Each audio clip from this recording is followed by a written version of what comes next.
one of the biggest learnings, both as a political organization and as an individual, is would be, the power of the people, the power of we the people.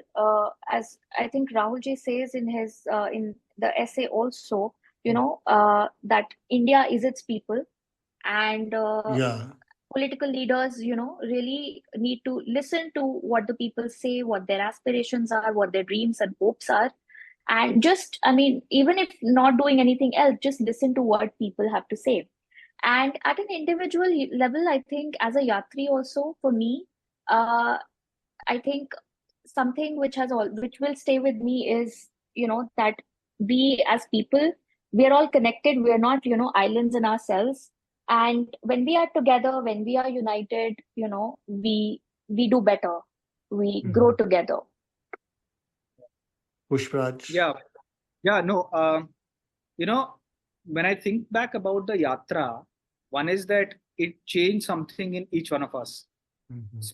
Intellectually, spiritually, it instilled a certain kind of humility because each of us had this idea of who we are, self-image of who we are, what we can do in this country for this country, and what is right for the people, what is right for this nation. I think that there is a fundamentally innate wisdom in India at every region, which is, I don't know if it's unique to our country, but there is something fundamentally unique to every region. There is something there. There is some innate wisdom that everyone has. There is something truly extraordinary that we can learn from each person, and that is something that changes us as a human being. You become much more.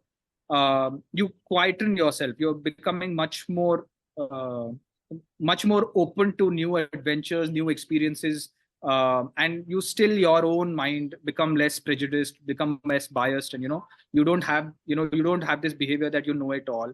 That is one big thing personally, and when I extrapolate that from the yatra, from our learnings to what is happening today, I realize that there is India is a very very it's a very loosely held together nation, and you hold it too tight and it will just spill out, it will just crumble.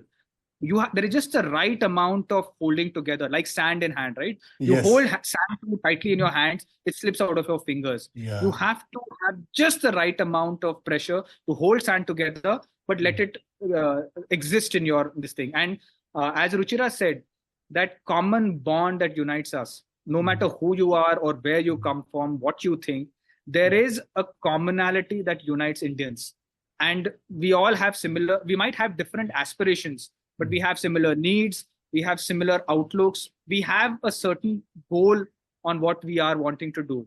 And I think Indians are perhaps one of the most spiritual and patriotic people that I've had to see. And many times in the yatra, I felt like, have you seen that movie Forrest Gump? There is one part where this Forrest Gump is running across the entire country and he's seeing everything.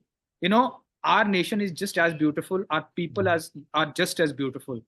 And that common bond that unites us, if you are able to touch that pulse of that people, nothing can stop us. Nothing can stop us. We just have to find a way to empower and let soar the common strengths that are in all of us. If you're able to do that, I'm telling you, India will be one of the biggest nations, the brightest nations, like a beacon of democracy the world over.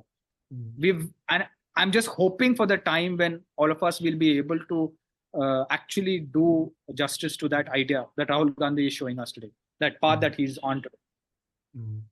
So it was in true sense a Bharat Jodo Yatra because you're talking about the unity of all things in India. Yep, absolutely. Okay.